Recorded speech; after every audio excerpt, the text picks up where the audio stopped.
Welcome to Tech Tips. Today we're talking about setting your bike up for the woods. Setting your dirt bike up to ride in the woods can be a daunting task. So let's hear from dirt bike enthusiast and AMSOIL Mechanical Lab technician Ben Grabowski to see exactly what he does. Riding off-road on public or private land comes with some responsibility to the rider. Check your local DNR for any rules and regulations regarding the use of your trails. Most states are going to require you to get a trail sticker that looks similar to this that you put on your bike to use their trail system. Today I'm going to be giving you some tips on setting up your dirt bike for riding in the woods. The most important thing when riding in the woods is having good protective gear. It goes without saying, but a good helmet and eye protection is a must. Next, we want to have our boots. A high quality boot that protects your feet, your ankles, and gives you a place to grip the bike with is also very important. The next piece of equipment I use is a chest protector. I choose to run Tech Vest because it has great protection for your vitals and it protects against puncture wounds. The next thing that's self-explanatory is knee shin guards or knee braces. And then to cover all that up, you want a nice ventilated jersey and pant with gloves. The next piece of equipment I'm going to talk to you about is a hydration pack backpack. In here I carry a 100-ounce hydration bladder for those hot days you're going to want some water.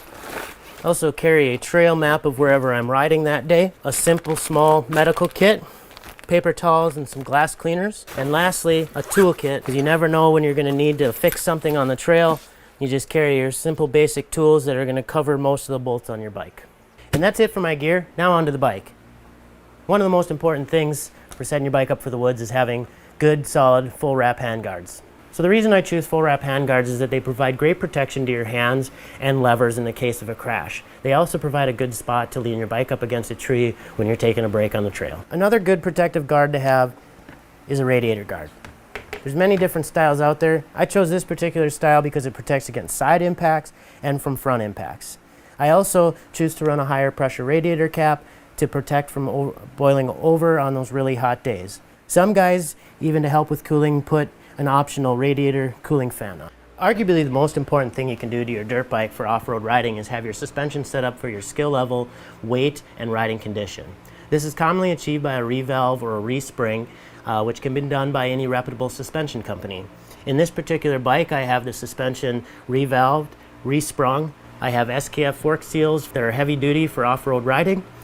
And the same applies to the rear. On this particular shock here, I've had it revalved, resprung. I've got a spring bearing in it, a larger bladder cap, and a different adjustment ring for setting your spring tension. Most dirt bikes don't come with sealed chains. It's good practice to change out that non-sealed chain with a sealed one. Sealed chains come with an X-ring or an O-ring for their seal. Another tip with riding in the mud is to run the maximum slack you can to avoid prematurely wearing your sprockets and chain out. Depending on your riding level, your riding terrain, and your bike, you may want to change your gear ratio with a combination of front and rear sprocket size. On this particular bike, I went up 2 teeth in the rear from a 48 tooth to a 50 tooth so that I could make second and third gear more rideable. As important as your suspension is to have good quality tires, especially important is to have this nice square edge. You only have your tires between you and the ground, so it is especially important to have good traction. On almost all dirt bikes sold today, they come with a standard duty tube, mainly for weight reasons, not necessarily for heavy duty reasons. They sell these tubes, heavy duty tubes, which I choose to run in my tires, which help protect against flats and especially pinch flats. Some guys off-road choose to run an 18-inch rear wheel. On this bike here, I have a 19-inch rear wheel. On this one here is an 18. An 18-inch wheel provides 2 benefits over a 19-inch wheel.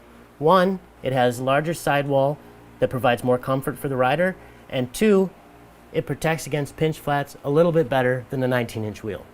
When riding in tight single track in the woods, stalling is a real problem. One way to combat stalling is to turn your idle up. On most 4-strokes, an idle of about 1,800 to 2,000 RPMs works best. If that still isn't helping you and you're having issues stalling, another thing you can do to combat that is by adding weight to your flywheel, which increases the inertia of that, which helps keep the engine running, and it also controls the power delivery. On the subject of power delivery, another thing you can do is change your throttle tube. And what you're going to change in the throttle tube is the degrees it takes to turn to wide open throttle. Now in this kit right here, it gives me 5 different options to change that degree of throttle turn. And really what this allows you to do is cater the throttle delivery to your riding abilities and to the conditions you're riding in. And on that same subject of power delivery, moving on to the clutch.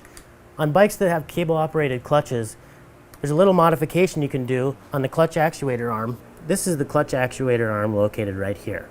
I have one here for an example, and what we do is grind off the high ridge on that little area there, which gives us a more linear clutch pull that is more similar to a hydraulic clutch, which is offered on some other bike brands.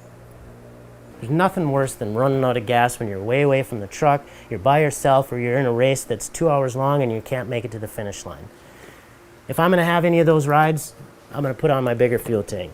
The stock fuel tank has a capacity of 1.7 gallons. This fuel tank has a capacity of 2.8 gallons, giving you a little over a gallon more of fuel range. One thing before I forget, when you're riding on public or private land, you want to make sure you're a good steward. Part of being a good steward is having a spark arrestor in your muffler. Spark arrestors help prevent forest fires, and in some states they're required. They can be purchased for either an OEM or aftermarket exhaust. On your dirt bike, there's some areas that are very prone to damage. One of those areas is the back rear brake rotor. This is an example of the OEM guard that's quite flimsy. You can get much heavier duty aftermarket guards that help protect from bending your rotor or even worse, damaging your hub. Another area that's prone to damage is the underside of the frame rails here and the bottom of the engine cases. One way to protect that is getting a nice heavy duty guard like I have here. Not only does this guard protect the bottom of the frame rails, but it protects the engine cases, and with these wings out here, it protects the outer side of the engine covers from any damage that might incur from a rock or debris that may be kicked up from your front tire or from a person that you're following that could potentially put a hole in your case and ruin your day. Last but not least, another part that can really help you in off-road riding is a steering damper. Now this particular bike, a 2009 CRF 450R, comes stock with a steering damper. However, you do have to have this revalve similar to your suspension for off-road. A steering damper not only aids in straight line stability, but it helps in turning as well. If your bike doesn't come stock with one of these, you can either buy this type steering damper and get a mounting kit to put it on your bike, or if it won't allow that, you can get another aftermarket one that mounts to the top of the bars. I hope these tips have been helpful. One last thing, remember to bring your fully charged cell phone and an extra battery pack with you when you're out on the trail, just in case of an emergency. Now, I'll see you out on the trail. Hope that answered any of your questions you may have for setting your bike up for the woods. Thanks for watching. We'll see you next time.